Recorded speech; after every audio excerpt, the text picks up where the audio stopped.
우리 한번 옆에 있는 사람들과 인사합시다. 청년답게 삽시다. 다시 할까요? 청년처럼 삽시다.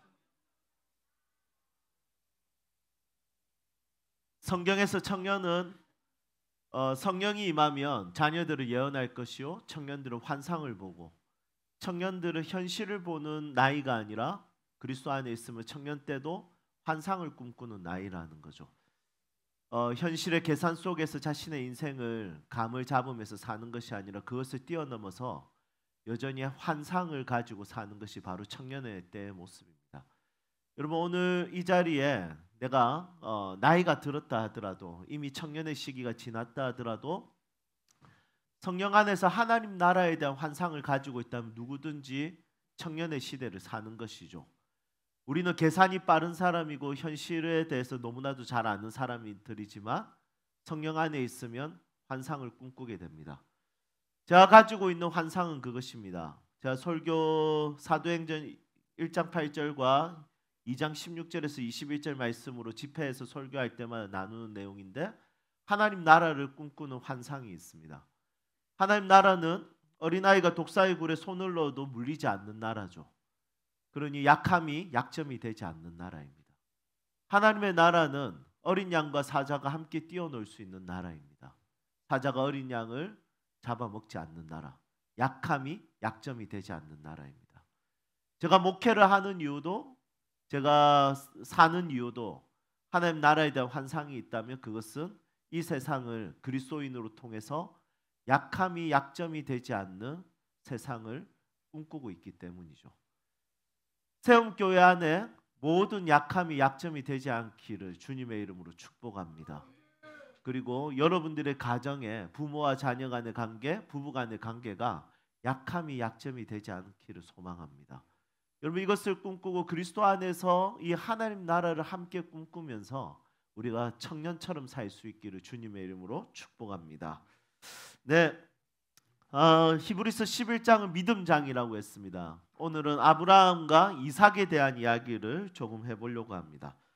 아브라함은 시험을 통과했습니다. 하나님의 시험. 여기서 시험은 보통 성경에서 두 가지가 있습니다. 하나는 템테이션, 유혹이 있고, 하나는 테스트가 있습니다. 여러분, 유혹은 나의 죄성 때문에 이기기가 쉽지 않은 것입니다. 그리고 두 번째 테스트, 시험은 나의 죄성과 더불어 사실은 이 테스트는 난이도가 꽤 높은 난이도를 우리에게 주실 때가 있다는 것이죠. 모든 테스트에 있어서 가장 중요한 요소가 뭐냐면 무엇을 선택하느냐, 이것인 것 같아요. 하나님께서 아브라함을 테스트하십니다. 그 테스트는 뭐냐면 아들 이삭을 하나님께 번제물로 드리라는 거죠. 여러분, 이것은 매우 중요한 선택입니다. 그래서 테스트에서 가장 중요한 것은 선택에 있다는 것이죠. 여러분, 우리의 선택이 믿음의 결과일 가능성이 높습니다. 내 믿음의 수준을 알고 싶다면 나는 무엇을 선택하는가, 이것을 본다는 것은 너무 중요하죠. 실제로 이 히브리서를 읽는 1차 독자들은 지금 선택 사항에 놓여 있습니다. 그것은 뭐냐면 네로 황제로 인해서 핍박을 받는 그들이 유대교로 돌아갈 것인가, 아니면 계속해서 그리스도인으로 살 것인가에 대한 선택에 놓여 있다는 것입니다. 그 선택에 놓여 있는 그들에게 뭐라고 이야기하냐면 아브라함의 테스트를 이야기하면서, 아브라함의 테스트에서 아브라함은 하나님을 선택하고 이삭의 아들을 번제물로 드리기로 선택했다는 것이죠. 아브라함은 이 믿음의 선택을 통해서 이 테스트에서 합격합니다. 그런데 아브라함은 그냥 이 시험을 그냥 선택했다는 것이 아니라 오늘 이 17절 말씀에 보면 믿음으로 이삭을 드렸으니 이렇게 이야기합니다. 믿음으로 드렸다, 너무 중요한 말이죠. 그러면 어떤 믿음이 있었습니까? 우리 19절 말씀 너무 중요한데 같이 한번 읽어볼까요? 19절 함께 읽겠습니다. 그가 하나님이 능히 이삭을 죽은 자 가운데서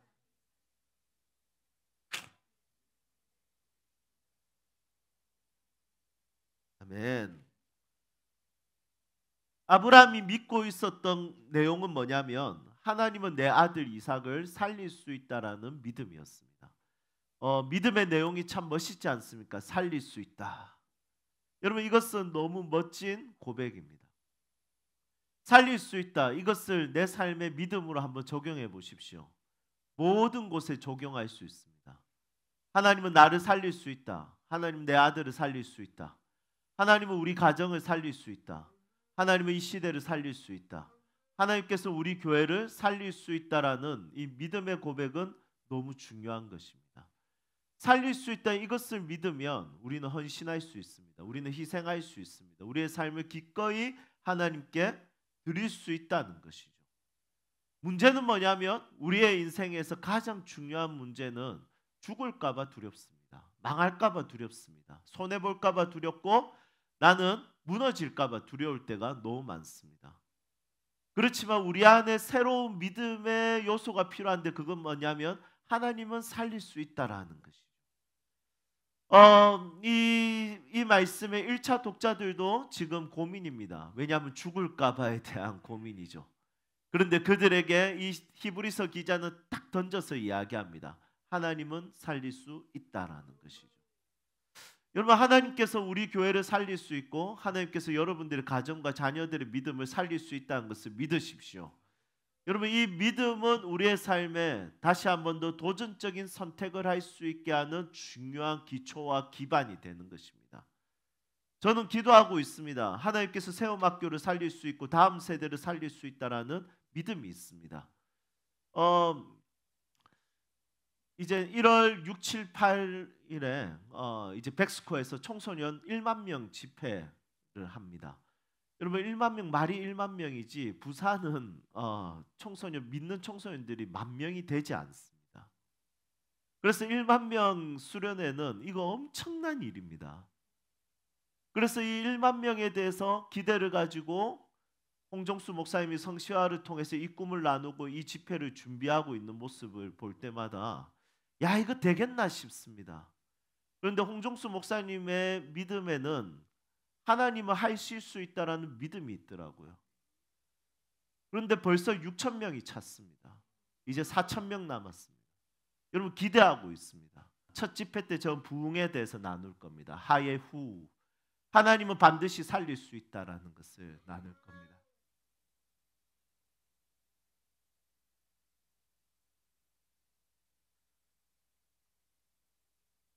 하나님이 청소년들을 살릴 수 있습니다. 그 집회에 너무 감사한 것은 우리 지금 초등학교 6학년들이 중학교 1학년 올라가면 거기에 참여한다는 거죠. 저는 도전하고 싶습니다. 반드시 살리시는 하나님께서 이 땅의 10대들에게 하나님께서 마음껏 꿈꾸게 하시고 마음껏 소망을 두게 하시는 그 생명이 가득한 그 부흥을 꿈꾸고 있습니다. 여러분, 하나님이 살릴 수 있다라는 믿음이 필요합니다. 하나님이 일본 땅을 살릴 수 있습니다.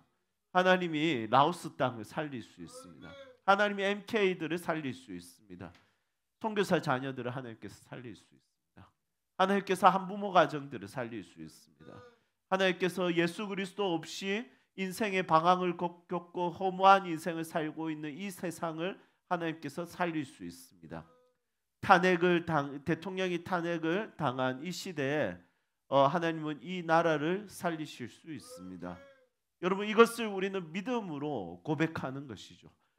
우리는 이것을 믿음으로 기도하는 것입니다. 우리는 이것을 믿음으로 걸음을 옮겨가는 것입니다. 여러분들의 인생을 축복합니다. 하나님이 살릴 수 있습니다. 하나님이 여러분들의 가정과 여러분들의 인생을, 여러분들의 자녀들을 살릴 수 있습니다. 이 멋진 믿음의 내용을 붙들고 여러분들의 삶을 살아갈 수 있기를 축복합니다. 그런데 이제 반대로 한번 생각해 볼까요? 아브라함 이야기는 너무나도 소망스럽습니다. 그런데 반대로 아들 입장은 어떻습니까? 이삭. 여러분, 이삭은 트라우마로 가득했을 것 같아요. 창세기 22장에 아들 이삭을 번제물로 드리는 장면이 나오거든요. 그런데 이 번제물로 드릴 때 여러분, 이 번제라는 것 자체가 엄청난 거거든요. 이게 진짜 한 번에 칼로 찔러서 죽이고 그리고 내장을 다 꺼내고 모든 마디마다 각을 뜨고 그리고 불로 태우는 거예요. 이게 번제인 거예요. 하나님께서 네 아들을 그렇게 번제물로 드리라고 했을 때 누가 그렇게 드릴 수 있겠습니까? 드리기가 쉽지 않습니다. 그런데 창세기 22장에 보면 아브라함은 진짜 잔인하게도 이 번제물을 태울 이삭을 태울 나무를 이삭이 직접 이고 갑니다. 산에 올라갈 때 그 모리아 산이죠. 이고 올라가서 이젠 아브라함은 자기 아들을 번제물로 드리기 위해서 준비를 합니다. 준비를 하는데 성경에 보면 이렇게 되어 있습니다. 먼저 나무를 재어 놓고 그리고 정확하게 이렇게 표현합니다. 이삭을 결박하고 묶었다라는 뜻이죠. 묶고 그 나무 위에 올려놨다라는 거죠. 그리고 아브라함은 칼을 잡고 휘둘려고 합니다. 아들에게. 그때 하나님이 깜짝 놀라서 실제로 영어 성경에 아브라함아 아브라함아 하면서 뒤에 느낌표가 있습니다. 아브라함아 아브라함아 네 독자 아들에게 손대지 말라 이렇게 이야기하십니다. 그런데 그래서 이제 이삭이 살아났죠. 그런데 이제 중요한 것은 뭐냐면 이삭이 살았지만 여러분 그 잔상은 어떻게 되겠습니까? 지금 이삭이 뭐 2살, 3살 이런 어린아이 기억을 조금 못할 그런 나이가 아니라 지금 이때 이삭의 나이는 보통 15세에서 17세 사이로 보거든요. 청소년 시기. 이 시기에 이삭은 그런 일을 당했을 때 이것은 기억이 될 수밖에 없는 잔상이라는 거죠. 트라우마가 되는 거죠. 아버지는 믿음으로 했을지 모르겠지만 아들의 입장에서 믿음이 뭐라고 아들에게 저렇게 하는가 했지 않겠습니까? 여러분 이렇게 보면 MK 사역은 너무나도 중요한 것 같아요. 아버지야 믿음으로 선교가지만 아들들은 그냥 아버지 때문에 어쩔 수 없이 따라가는 거예요. 그래서 저는 라오스 MK 수련회를 너무 중요하게 생각합니다. 우리 1월 달에 그 아이들에게 찾아가는데 복음의 역사로 인해서 그 MK들의 모든 아픔이 치유되어지고 트라우마로 남지 않고 그곳에서 마음껏 하나님의 꿈을 꿀 수 있는 그런 놀라운 수련회가 되기를 소망합니다. 여러분 기도해 주실 거죠? 네.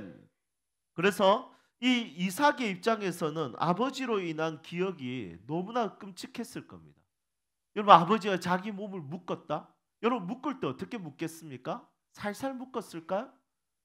아니요. 이 번제물로 드릴 때 그 묶었다라는 것 자체는 어떤 뜻이냐면 양이라는 것은 그렇거든요. 양이라는 것을 번제물로 드릴 때 묶지 않아도 괜찮습니다. 양은 딱 잡고 딱 치면 양은 도망가지 않습니다. 아무 말도 하지 않죠. 소도 그렇지 않습니까? 우리 중고등학교 때 읽었던 소설책들도 소에 대한 애찬이 있지 않습니까? 그 밝은 눈망울 가지고 죽어도 음매 한번 하고 죽게 되는 이런 내용들 읽어본 적 있지 않습니까? 그것처럼 양이나 소는 묶지 않아도 죽일 수 있습니다. 그런데 사람이라는 건 그렇지 않지 않습니까?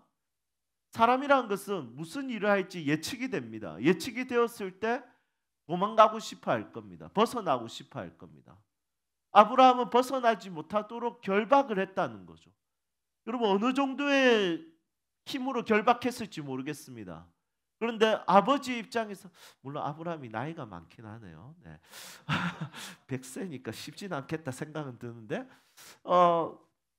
어쨌든 이 아들을 결박할 때 그냥 대충 결박한 것이 아니라 굉장히 단디 결박했을 가능성이 높습니다.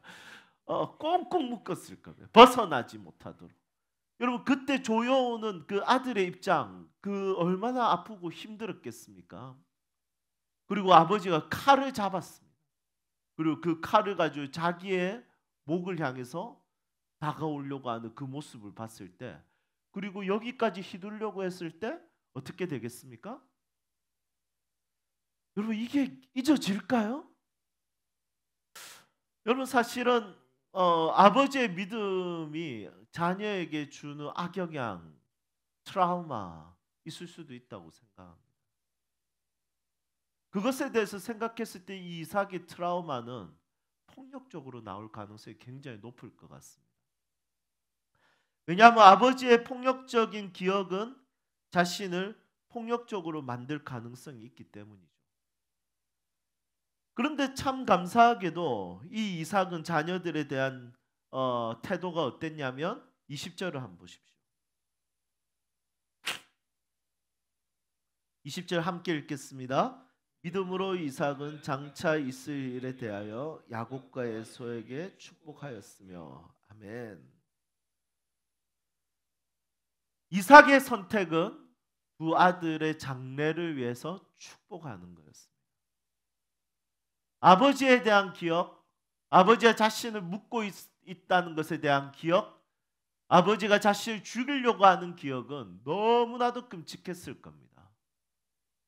이 기억은 믿음이라면 자신의 자녀를 함부로 대해도 될 것 같다라는 안 좋은 성향을 만들 수도 있을 것 같습니다.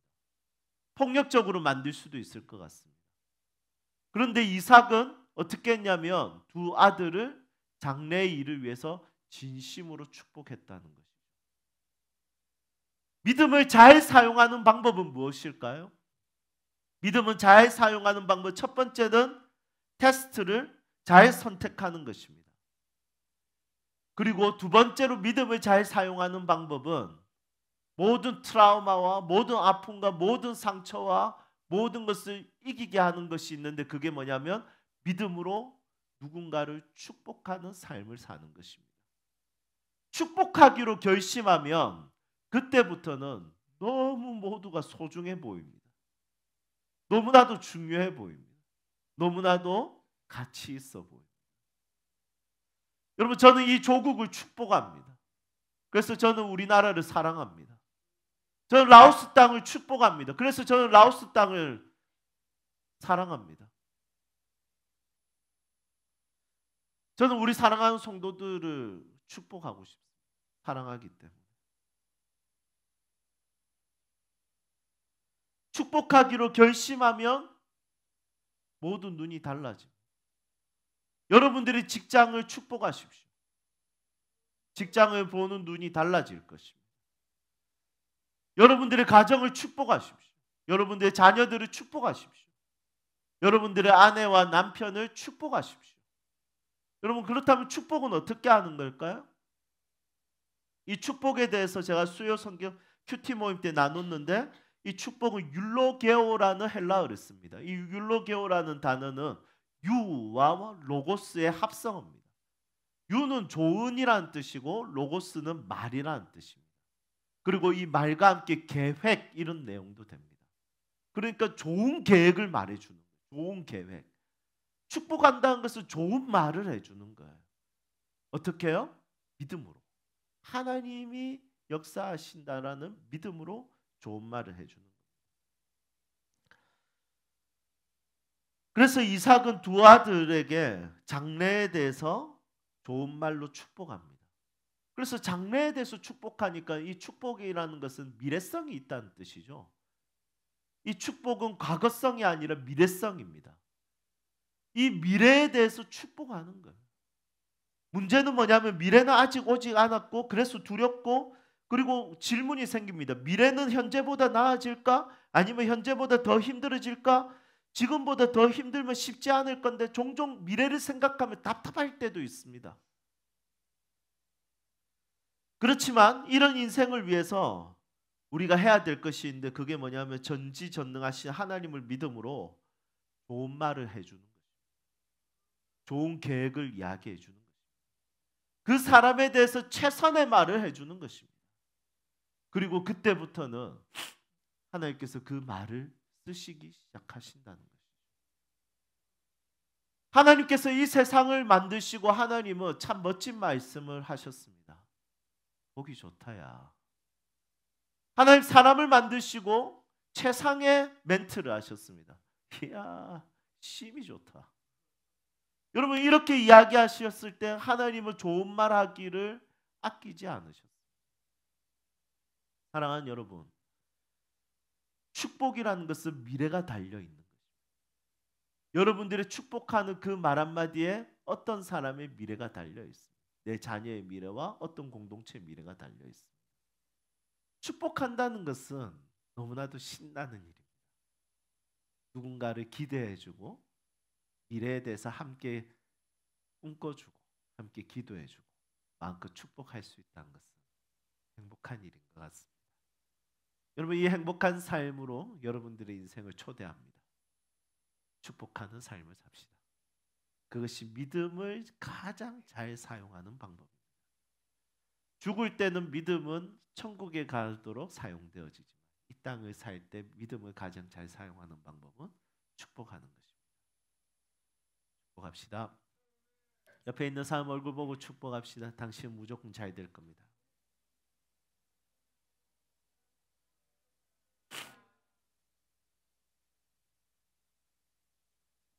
네, 우리 다음 세대들 한번 축복할까요? 너희들 무조건 잘 될 거야.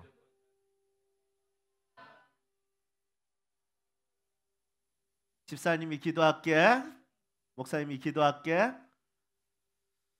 여러분, 우리 함께 찬양합시다.